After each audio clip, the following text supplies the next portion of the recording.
is CBS News New York.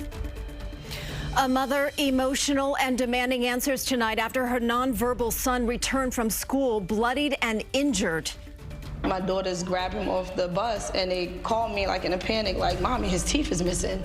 The conflicting accounts from school staff. The deadly hantavirus outbreak on board a cruise ship has nearly 150 people quarantined at sea and fears rising at home. While health experts say the risk to the public is low. Governor Hochul calls it an affordability budget, but her Republican challenger calls it a disaster. The new fight over whether her spending plan really helps New Yorkers. And the World Cup is getting closer, and MetLife soccer pitch is almost in place. Also today, New Jersey Transit announces a change to the price for World Cup train tickets. Good evening, I'm Jessica Moore. And I'm Christine Johnson. A mother of a special needs student in Brooklyn has been trying to find out why her son came home from school last month with 2 missing teeth. The mom says the little boy also had blood on his shirt. As Alice Gaynor reports, the NYPD is now investigating. It's been 2 weeks since Rakiba Smiley says her 5-year-old son came home from school looking like this. And I'm like, oh my God, there's missing teeth, there's blood stains. You know, what is happening here? The kindergartner has autism and is nonverbal, so she says she immediately drove to PSK 721 in Gravesend to get answers. It's not 1, it's 2. 2 teeth is missing, his 2 bottom teeth is missing. Have they been loose? Not to my knowledge, okay? Not to my knowledge. And I feel like if it was, I think that's something I probably would have noticed. According to a report we reviewed, a school official spoke with a paraprofessional assigned to the child in classroom, and that person first said the boy showed up to school off the bus that way. Smiley says she reviewed video with the school that shows her dropping him off in the morning that day with no blood stains on his shirt. The paraprofessional then apologized and said it was a long day and told the school official they noticed blood coming from the child's mouth and gave him water, but did not report it to the nurse or administration. Did he fall? Did he run into the wall? We know he's autistic, he's nonverbal, he's 5. Typical boy, okay? He's a daredevil. It happens, but what happened? I still don't have no answers, and that's my thing. Smiley contacted the NYPD and has kept her son out of the school since. This is a school for people like my son, children like my son. Nothing was reported. I'm waiting for justice. I'm waiting for answers. I don't trust anybody right now. The city's Department of Education says the Special Commissioner of Investigation is looking into this. In Brooklyn, Alice Gaynor, CBS News, New York. Another story we're following closely here tonight, and that is global health officials right now tracking the hantavirus after 3 people died on a Dutch cruise ship. 5 others cases are suspected. But those same health experts say they're not concerned about any major outbreak. Dick Brennan is here with more, including information on the Americans who had gotten off of the ship and now they're back home. Yeah, Jessica and Christine, at least 6 Americans from 5 states were among 30 passengers who had gotten off at St. Helena on April 24th. They've returned to Texas, Georgia, Arizona, Virginia, and California. None showing symptoms, but they're being monitored. Nearly 150 people are now quarantined on board the MV Hondias as it sails toward the Canary Islands following the hantavirus outbreak that killed 3 passengers on board. I want to be unequivocal here. This is not SARS-CoV-2. This is not the start of a COVID pandemic. This is an outbreak that we see on a ship. The ship departed Argentina April 1st. 5 days later, a 70-year-old Dutch man developed a respiratory illness. On April 11th, he died at sea. His wife died 2 days later. One of our passengers sadly passed away last night. Video taken April 12th shows the captain telling passengers the death was due to natural causes. Since we were not informed of any contagious disease, everyone was relaxed. The hantavirus is spread mainly by rodents, but the so-called Andes strain in this case is tied to human spread. Symptoms include fever, fatigue, and aches. There's no specific treatment.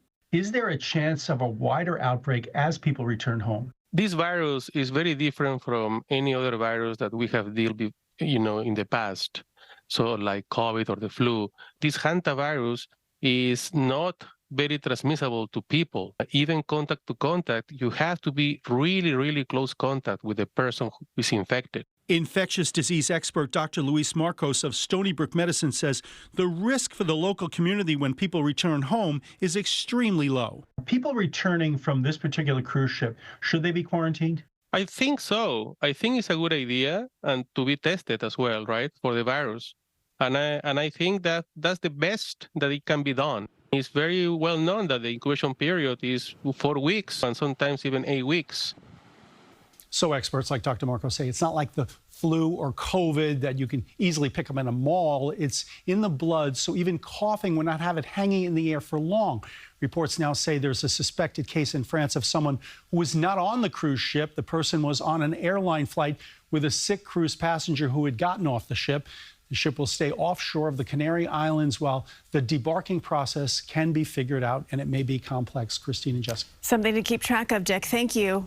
The new state budget delivers a major blow to Mayor Mamdani as it fails to include the income and corporate tax hikes that he had hoped for. The $268 billion budget includes some things that New Yorkers can cheer about, like lowering car insurance rates, a crackdown on super speeders, and also included is a new tax on luxury second homes. Political reporter Marcia Kramer is here to explain it all. Marcia. Okay, Jay and Jess. Mayor Mamdani can look at this budget as either the glass is half empty or the glass is half full. He may not be getting all the socket to enrich taxes he wanted, but he's still getting a bucket full of money. Predictably, he still wants more, but Hochul, who is running for re-election, is standing firm. There's not a corporate tax. There's not an income tax. I held true to what I said. 36 days after the budget was due, Governor Hochul announced a general agreement on a new spending plan that managed to prevent increases in statewide taxes and cram in a number of election year goodies despite troubling cuts from Washington. The powerful in Washington have made life harder for New Yorkers, not easier. But minutes after the governor spoke, Assembly Speaker Carl Hastie said there was no deal because a number of loose ends remained, including how to raise $500 million from the so-called pied-à-terre tax on the second homes of the wealthy and other issues affecting the city budget. There's just so many unresolved things on the financial side of the budget. Predictably, the mayor, who according to the governor is getting $28 billion in state aid, says he still wants more, that he hopes the agreement is not the final answer. There are still a few more things to be discussed and agreed to in that state budget negotiation. But budget experts say the mayor will have to enact economies. He's going to have to shrink spending, no question. But if he does it right, he'll protect services. The budget does have a lot of goodies, including no state income tax on tipped wages up to $25,000, lower car insurance rates, $1 billion in energy rebates, $1.4 billion for a war on potholes, plus buffer zones to protect houses of worship, a crackdown on ICE agents. They can't wear masks, and local cops can't cooperate on civil arrests.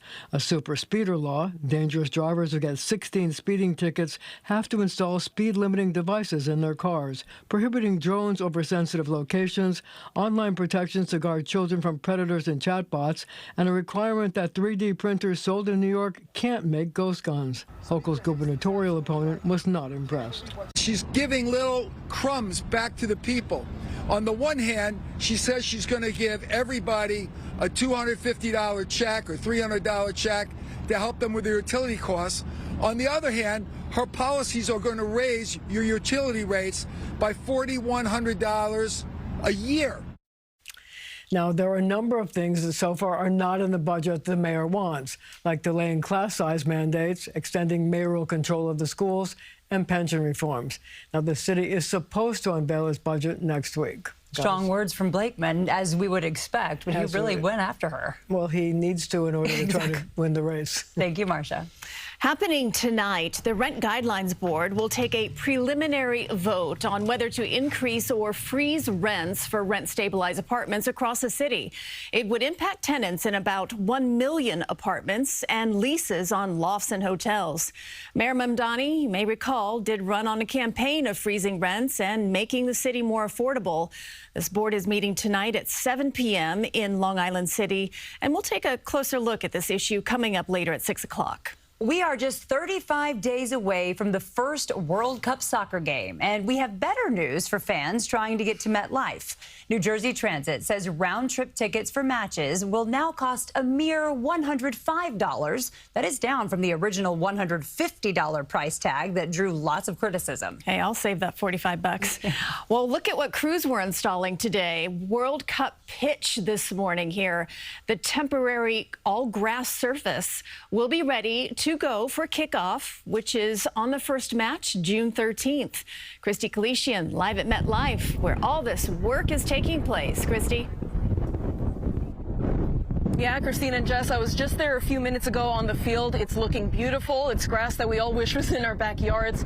Officials say that there's like a special watering mechanism to keep it alive throughout the hot summer days.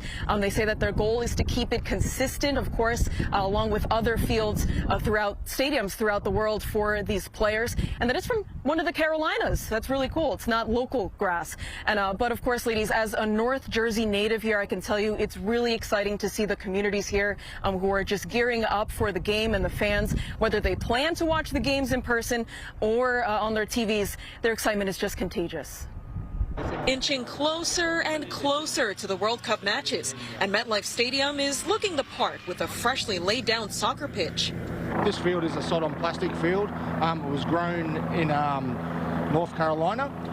It is a 8 to 10 month process to grow the grass. Just minutes away in New Jersey's largest city, Newark, officials tout a calendar full of events for tourists and local fans in celebration of the games. We'll be able to try to make a relationship between what's happening around the world and what's happening with FIFA to our young people right here in the city of Newark. We're welcoming our hotels are ready, our restaurants are getting ready, our small businesses are getting ready, our vendors are getting ready, and we're getting the city ready as well. Newark Ironbound section resident Carlos Ferreira speaks literally when talking about tourists tasting their way through the city, especially at the city's Newark Fan Village at the heart of the Ironbound, the iconic Iberia Castle on Ferry Street.